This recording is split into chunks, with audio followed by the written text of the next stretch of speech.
¿Me permiten intercalar una pregunta aquí que se me está ocurriendo? Y Juan lo decía al comienzo, ¿no? Creo en la ciencia, pero no la adoro a la ciencia. No voy a rezar, no me arrodillo a adorar la ciencia. Usted decía otro tanto. Pero las gentes que no entienden, que no saben de ciencia y que ven la evolución fantástica que está teniendo el mundo en andas de la ciencia y de la tecnología, ¿en qué pueden creer? ¿A qué se pueden asir? Es decir, porque el hombre es un espacio racional y es un espacio espiritual. ¿De qué se agarra cuando se siente al margen, ve que pasa toda esa evolución fantástica al lado suyo, o lo absorbe y lo lleva sin pedirle permiso, como está ocurriendo hoy en todas partes? Para mí es muy sencillo. ¿De qué se tiene el hombre? Porque está desde los orígenes en la naturaleza humana, Never. El seré como Dios. Esa fue la transgresión del hombre y la desobediencia a Dios, y lo que todos los días, muchas horas al día, nosotros tenemos esa misma tentación, el seré como Dios, poner otras cosas en lugar de Dios. Yo a mí misma, la soberbia, vanidad, muchísimos defectos que me hacen centrar en mí misma y no ir hacia Dios o hacia los demás. Yo creo en la humanidad, dice usted, Pepa, Sí. que ¿se siente aludido por lo que dice la señora? No lo comparto, obviamente, y me parece importante señalar que a partir de un sincero respeto por quienes tienen fe y sobre esa fe construyen su escala de valores, hay otros que no tenemos fe y que también tenemos nuestra escala de valores. Es decir, hay una ética que no tiene un fundamento trascendente ni pretende tenerlo, hay una ética humanista, liberal, que en el caso de lo que yo profeso, que no tiene por qué buscar asidero o sustento en Dios o en las distintas formulaciones espiritualistas que puedan ensayarse. Yo no renuncio a la ética, al contrario, pretendo hacer de ella el eje de mi vida. Me interesa muy bien señalarlo, porque a veces cuando se habla en contra de lo que se llama la crisis moral de nuestra época, la necesidad de valores, hay quienes piensan que eso remite automáticamente a la necesidad de creer en algo trascendente. Yo respeto a quienes creen en algo, es más, en algunos momentos los envidio, confieso, pero para quienes... El espacio de duda que como agnóstico tengo, pero como no creyente que soy, igualmente sostengo valores éticos, y entre ellos reivindico muy especialmente en torno a este tema el valor de la tolerancia, el respeto recíproco como elemento que nos permite dialogar en torno a esta mesa, por ejemplo, y dejar que cada cual practique la umbanda, si es lo que le parece, o se abstenga de cualquier práctica religiosa, y podamos respetarnos y conversar libremente sobre estas cosas. Esta conquista de la tolerancia creo que es muy importante. Carmen, usted que es historiadora y que tiene la mirada larga en ese sentido. Yo soy una atrevida, pero no historiadora. ¿Qué sentido tiene, digamos, qué cosas le dan sentido al tránsito del hombre, al individuo en lo personal, Bueno, más allá de la religión para usted? ¿O necesariamente el sentido está en la religión? Ay, lo que pasa es que todas las palabras que estamos manejando son, como para Humberto Eco, polisémicas, porque algunos han vivido el ateísmo como una religión, ¿no? Algunos, ¿no es cierto? También para algunos ha sido la fe que les ha dado sentido a la vida. Yo creo que el ateísmo es una de las grandes religiones del siglo XX. El ateísmo. Existía desde antes, pero en el siglo XX ha tenido una difusión masiva que no fue anteriormente. No lo digo religión en el sentido peyorativo como atarse a dogmas y ritos, no, como lo que ha dado sentido a la vida. Entonces yo entiendo, si comparto lo que dice el doctor, que se puede, sí, por supuesto, tener una ética no en bases sobrenaturales, o incluso entre los creyentes no todos tienen la misma ética. La ética musulmana tiene muchos puntos en común con la ética del cristianismo y tiene serias diferencias también. Y gente muy noble ha construido su vida sobre eso y ha aportado a toda la humanidad. Yo ya le contesto, no es que quiera como los políticos decirle muy interesante su pregunta y así gano tiempo, no, pero una sola cosa, porque el señor Orompone mencionó algunos, son muchos más, los crímenes y errores de la iglesia, de las iglesias, ¿no? Porque lo estábamos centrando mucho en la iglesia católica, que es una dentro de las iglesias cristianas. Todas tienen culpa, sin lugar a dudas. Lo tengo clarísimo. Las iglesias cristianas están hechas de hombres y mujeres, no de ángeles. No quiero utilizar el término, digamos, técnico de pecado, pero está íncito. El caso es que todos esos errores, crímenes y demás, habría largo para hablar del tema, son muy de lamentar desde el punto de vista humanista, pero no rebajar en todo caso a Dios, en todo caso disminuyen a los que dicen creer en Él.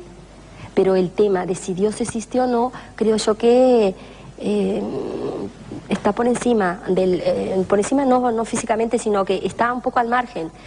Si todos los creyentes, felizmente además no es el caso, de una confesión, supongamos el Islam, fueran infieles a lo que creen, no cumplieran los mandamientos de su fe, los preceptos de su religión, eso no sería un argumento para demostrar que Alá, el Dios de los musulmanes, no existe.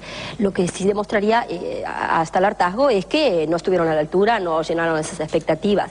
El tema es muy complejo. Entonces usted me dice, además de la religión, yo creo que para muchísima gente, incluyéndome en un mar de dudas, yo no tengo una fe monolítica, sin fisuras. Creo que muy poca gente la tiene. Me alegro de oír decir al doctor que es agnóstico lo que muchos amigos agnósticos me han dicho siempre, que a veces han deseado creer. Bueno, yo también muchas veces he deseado no creer.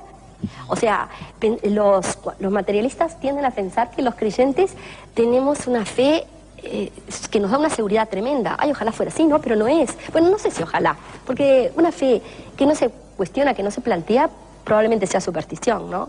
Entonces, a mí, personalmente, mi fe me ha ayudado. Yo vengo también de una familia atea y anticlerical, ¿eh? O sea, la tradición es una fuerza, a veces, bidireccional.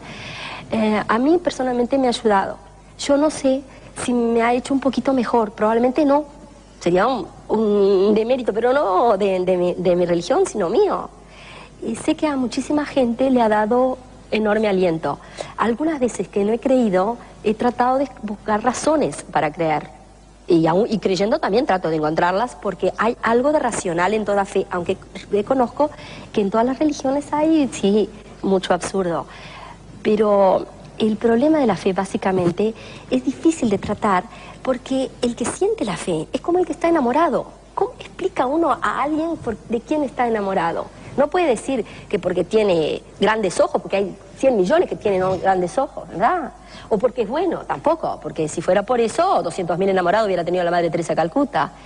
¿Por qué se enamora alguien de alguien? Es una cosa tan sutil y tan compleja. Bueno, la fe es algo así, es dificilísimo de explicar, es como a otra persona que tuviera fe, aunque no fuera de la mía, es mucho más fácil de hablarle, pero entendernos en este plano con los creyentes y no creyentes es como entre ciegos hablar de colores, porque las palabras les dicen cosas distintas, tienen resonancia diferentes. Digo, es difícil entendernos en esto. Creo que en casi todos los otros planos podemos entendernos, porque la ética humanista a la que ustedes hacían referencia es para hombres de buena voluntad, básicamente es la de todos los creyentes, ¿no? Juan, una palabra final prácticamente. Bueno, creo que decir que las instituciones no son culpables, los culpables son los hombres, eso se usa a veces sí y a veces no, porque hemos oído hasta el cansancio que el culpable era el comunismo, no Stalin.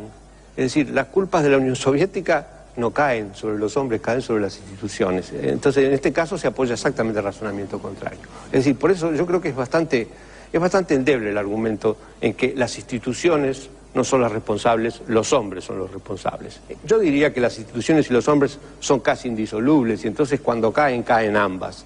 De modo que yo no puedo aceptar la idea de que la Iglesia no tiene pecado, los pecadores son los hombres. Pero en segundo lugar, quiero ir un poco a una cuestión de fondo que se pasó un poquito brevemente, pero que está en el fondo de la cuestión. Creo que en el fondo de la cuestión del pensamiento cristiano y del conflicto con la ciencia está en el origen, está en el mismo origen de la cosa. Es decir, la propia idea del pecado original, ser como Dios, viene de la prohibición original en el paraíso. Palabra más, palabra menos, interpretación más, interpretación menos, es muy clara, es no beber o no tomar el fruto del árbol de la ciencia. Del árbol de la ciencia. Se le puede adornar con toda la idea que quieran, pero la prohibición de Dios en el paraíso, después hacer lo que quieras, menos conocer. De modo que ese conflicto arranca en el pecado original, es decir, no creo que se arregle así nomás. Entonces, no creo que sea problema de las instituciones, creo que el problema de los hombres y las instituciones es indisoluble, y creo que el problema es de fondo. Arranca, en el caso del cristianismo, arranca desde el principio. En el caso de los musulmanes también. Los musulmanes, aparte de que comparten un gran tronco común, es decir, son fatalistas, de modo que realmente no pueden creer en la ciencia. Señores, señoras, este es el tipo de temas que hay que clausurarlo por decreto, porque podemos discutir mucho tiempo. Quiero un instante final para que todos ustedes puedan reflexionar. Yo le preguntaría, sin embargo, a Juan, para una contestación muy cortita, ¿nunca siente la necesidad de otra cosa que no sea creer en la ciencia?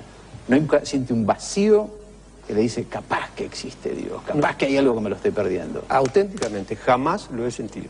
¿Ope? Yo ya he dicho que he dudado, vivo con la duda, pero en definitiva no cuento con Dios para vivir. Y a título de esa palabra final que pedí recién, digo simplemente esto, que estamos en un tiempo en que reverdece el fenómeno religioso. ¿Se acuerda que Malraux decía, el siglo XXI será religioso o no será? Pero reverdece el fenómeno de mil maneras distintas. Entonces me parece que lo importante es no tratar de convencer al otro de aquello en lo que el otro no cree, sino respetarnos mutuamente. Y acá vuelvo con la tolerancia y con el Estado laico, como el Estado uruguayo, que ha logrado en este siglo XX, a veces escribiendo Dios con minúscula, pero en definitiva, a través de una constante histórica en este tiempo, garantizar en este país la libertad religiosa más completa para todos. Volver a Artigas, entonces. Creo que esa es la base para encarar este siglo XXI de religión, ¿no? Bueno, usted... Totalmente de acuerdo. Yo estoy convencida que Valle le hizo un enorme favor a la Iglesia Católica. Una iglesia pobre es una iglesia fuerte, por supuesto. Yo tengo amigos que son testigos de Jehová y han sido ridiculizados por algunos aspectos un poco extraños de su manifestación. Los he defendido siempre. Felizmente vivimos en este país cuyo himno dice libertad. Y para un creyente la libertad es el atributo esencial de Dios. Me alegro tener esa coincidencia con quienes dicen no creer. Elaiza. Sí, una cosa que quería decir cuando hablo de las instituciones, quiero recordar que la Iglesia Católica es una institución divina, no de los hombres. Entonces, por supuesto, está fundada en Dios y formada por los hombres. Pero, y lo que decías tú, me cuestiono.